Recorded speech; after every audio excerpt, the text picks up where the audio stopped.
नमस्कार, मैं हूं माही सिंह और आप देख रहे हैं नेक्स्ट 9 न्यूज। आज बात करने वाले हैं अरविंद केजरीवाल की। जी हां, अरविंद केजरीवाल तिहाड़ जेल में बंद है, लेकिन लगातार जेल से बाहर आने का प्रयास कर रहे हैं। वहीं दिल्ली की अगर बात करें तो अब सियासी गलियारों में एक और कवायद चालू हो गई है राष्ट्रपति शासन लगाने की। ऐसे में क्या वाकई में राष्ट्रपति शासन लगेगा या फिर अरविंद केजरीवाल का जो एक बढ़ा हुआ कद था दिल्ली में, क्या वो घट रहा है? जनता के बीच में उनकी लोकप्रियता कैसी है? क्या अरविंद केजरीवाल जनता के बल पर एक बार फिर से चुनाव जीत पाएंगे? पिछली बार चुनाव में 70 में से 62 सीटें लेकर आए थे। इस बार क्या उससे कम सीटें आएंगी या फिर 70 में वो पहले के आंकड़े के हिसाब से बढ़ते हुए नजर आ सकते हैं? इन तमाम मुद्दों पर आज चर्चा करेंगे। अपने न्यूज रूम में जाएंगे और अपने सहयोगी से जानेंगे कि उनकी इस पर क्या राय है। आप भी देखिए क्या कुछ कहते हुए नजर आते हैं हमारे सहयोगी।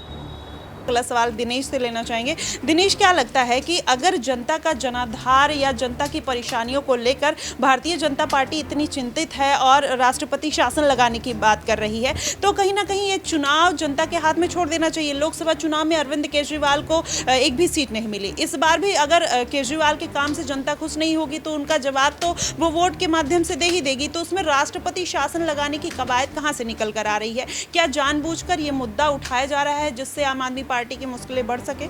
देखिए, सत्तारूढ़ पार्टी के खिलाफ विपक्ष इस तरीके के तमाम जो है राजनीतिक हथकंडे अपनाता नज़र आता है। हमने बार बार देखा है। ये सिर्फ न दिल्ली की बात है बल्कि तमाम प्रदेशों में इस तरीके की घटनाएं होती रहती हैं।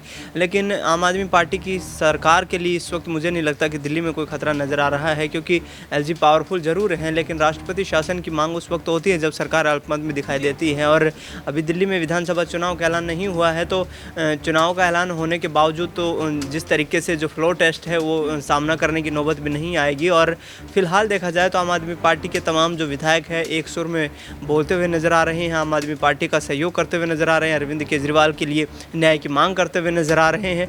तो यहाँ पर जिस तरीके का माहौल बनाने का प्रयास किया है भारतीय जनता पार्टी ने, दिल्ली की सत्ता में वापसी करने की कोशिश कर रहे हैं, क्योंकि माही करीब 2.5 दशक का वक्त गुजर चुका है और दिल्ली से बीजेपी जो है यहाँ सत्ता से लगातार रुखसत दिखाई दी है। तो कोशिश ये है कि अब अरविंद केजरीवाल के उस चेहरे को बेनकाब करके, भ्रष्टाचारी चेहरा बना करके और दिल्ली के लोगों के दिलों में जगह बनाई जाए, और उसी आधार पर यहाँ कोशिशें की जा रही हैं। लेकिन मुझे नहीं लगता कि आम आदमी पार्टी जो इतना मजबूत कैडर उन्होंने तैयार किया है विशेष तौर पर दिल्ली में, तो यहाँ पर कोई नुकसान होता हुआ उनको नजर आएगा। फिलहाल जिस तरीके की कोशिशें यहाँ पर बीजेपी के द्वारा। लेकिन दिनेश, क्या ये जो डर है कहीं ना कहीं लोकसभा चुनाव में हार की वजह से आम आदमी पार्टी के मन में बैठा हुआ है और वो भारतीय जनता पार्टी उसी का इस्तेमाल कर रही है? देखिए माही, गुटबाजी का डर कहीं ना कहीं अरविंद केजरीवाल को भी सता रहा होगा, क्योंकि दिग्गज कई नेता ऐसे हैं जो उनके इर्द गिर्द होते थे, जिसमें मनीष सिसोदिया सबसे बड़े राजनेता, संजय सिंह अच्छे राजनेता बनकर उभर कर सामने आए, उसके साथ साथ आतिशी सिंह और कैलाश गहलोत जैसे राजनेता हैं।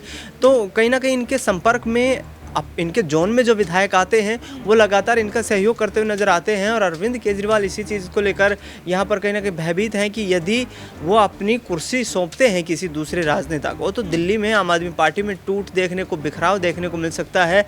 और यहाँ पर आम आदमी पार्टी विधानसभा चुनाव से पहले ही कहीं ना कहीं बैकफुट पर आती हुई नज़र आ सकती है। इसलिए अरविंद केजरीवाल जो है कोई भी रिस्क लेने की स्थिति में नज़र नहीं आ रहे और दिल्ली से सरकार चलाने की कोशिश की जा रही है।